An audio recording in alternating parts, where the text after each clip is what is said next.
Bienvenue dans cette nouvelle édition du 12-15 au sommaire de l'actualité. L'Afrique à l'unisson pour combattre le terrorisme. Une réunion se tient ce mardi à Nairobi, capitale du Kenya, sous l'égide du Conseil de paix et de sécurité de l'Union africaine.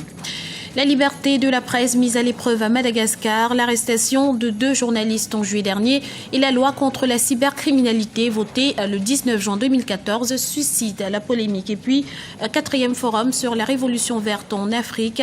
Il s'est ouvert ce lundi à Addis Abeba en Éthiopie pour plancher sur les défis liés à l'insécurité alimentaire et au changement climatique. Mais tout d'abord, le SDF plaide pour la réouverture de la frontière entre le Cameroun et le Nigeria dans la perspective de mieux lutter contre la secte islamiste Boko Haram et de préserver les échanges économiques entre les deux pays. Le principal parti d'opposition du Cameroun estime en effet que la fermeture de toutes les frontières en raison de l'épidémie d'Ebola pourrait donner l'occasion au groupe terroriste de mieux planifier ses attaques. La formation préconise donc le renforcement des mesures de sécurité. Pour rappel, le Cameroun et le Nigeria partagent une frontière longue de plus de 1500 kilomètres. Mobilisation des forces africaines pour lutter contre le terrorisme. Une réunion en ce sens se tient ce mardi à Nairobi, la capitale kenyane, sous l'égide du Conseil de paix et de sécurité de l'Union africaine. Objectif principal, réunir les ressources de l'ensemble des États du continent pour une réponse plus robuste et une lutte plus efficace. Explication avec Ipra Hadindiaï. La lutte contre le terrorisme au cœur du sommet de Nairobi ce mardi 2 septembre. La mise en commun des ressources, des renseignements et des forces de l'ensemble des États africains est pour les observateurs le seul moyen pour combattre efficacement les groupes terroristes qui sévissent sur le continent. Pour relever ce défi sécuritaire, le Conseil de paix et de sécurité de l'Union africaine tient ce mardi à Nairobi une réunion aux enjeux sécuritaires multiples. Le sommet de Nairobi sera une étape pour le renforcement de nos efforts pour traiter les menaces de sécurité et le terrorisme en Afrique. Une nécessité déjà soulignée lors des précédents sommets au cours desquels la question a été abordée, que ce soit lors du sommet Afrique-Paris en décembre 2013, lors du sommet de l'Union africaine à Malabo en juin dernier ou encore lors de la réunion Afrique-États-Unis à Washington au début du mois d'août 2014.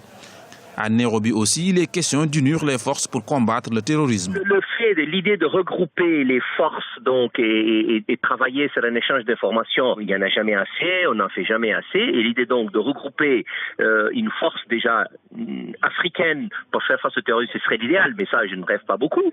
Mais l'idée en tout cas de faire un échange d'informations, une coopération beaucoup plus élaborée pour faire face à la menace terroriste, comme d'ailleurs le font pas mal et de plus en plus les pays d'Israël face à AQMI. Et donc l'idée qu'on ait une force donc d'Afrique de l'Est et probablement d'Afrique centrale demain pour faire une menace est la seule solution.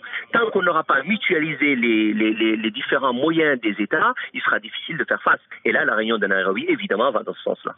L'objectif de la réunion de Nairobi est d'examiner la situation et les efforts visant à lutter contre le terrorisme en Afrique dans le cadre des instruments normatifs et opérationnels et de convenir des mesures pratiques pour lutter contre le terrorisme au niveau national, régional et continental. Plusieurs chefs d'État ont fait le déplacement à Nairobi. Le gouvernement libyen a perdu le contrôle de la capitale. Les autorités l'ont reconnu ce lundi. D'après un communiqué rendu public, Tripoli est désormais entre les mains des milices qui ont occupé les locaux gouvernementaux et empêché la liberté de mouvement des fonctionnaires. 3 ans après le renversement de Muammar Kadhafi, la situation sécuritaire ne cesse de se dégrader en Libye, où les miliciens armés consolident leur mainmise sur plusieurs régions du pays.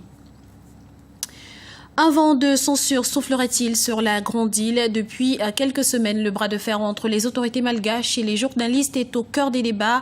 En cause une succession d'affaires qui menacent la liberté de la presse à Madagascar. Le point tout de suite avec Guillaume Durand.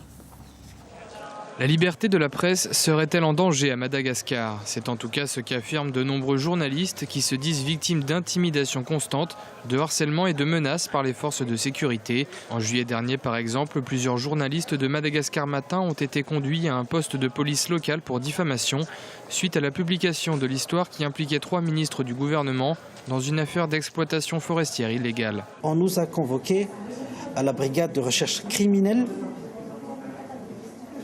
à 7h du matin pour être déféré au parquet du tribunal d'Anous à 15h et envoyé directement à la prison, voilà, pour un délit de presse. C'est un délit dont beaucoup de pays africains ne mènent pas en prison, sauf dans quelques pays, évidemment, comme la Somalie, comme le Soudan. Le rédacteur en chef de Madagascar Matin estime d'ailleurs que nombreux sont les professionnels du métier à travailler dans la peur. Maintenant, nous faisons face à des intimidations physiques, des menaces par téléphone, plusieurs des voitures de transport personnel qui subissent des filatures et des attaques la nuit. Le climat s'est encore plus détérioré après notre libération que ça aurait pu servir de catalyseur à tout le monde. La tension entre le gouvernement et les journalistes a été latente depuis l'installation du pouvoir actuel, parce que chaque fois les journalistes interpellent le pouvoir, critiquent le pouvoir sur sa manière de gestion, sur les promesses présidentielles qui ne sont pas encore concrétisées. Le président de la République a menacé les journalistes de prendre des sanctions, sévères sanctions, et cette interpellation du président a été suivie par le Premier ministre.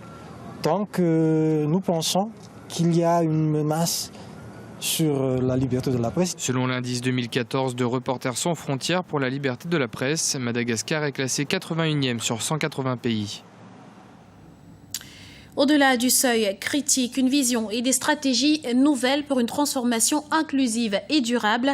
Tel est le thème du 4e forum sur la révolution verte en Afrique qui s'est ouvert ce lundi à Addis Abeba en Éthiopie.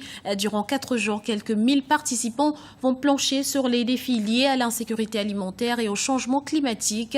La mobilisation des ressources financières ainsi que la recherche agricole seront au cœur des débats pour contribuer à atteindre les objectifs fixés lors du 23e sommet de l'Union africaine. On écoute à ce propos notre éditorialiste Alfred Chango.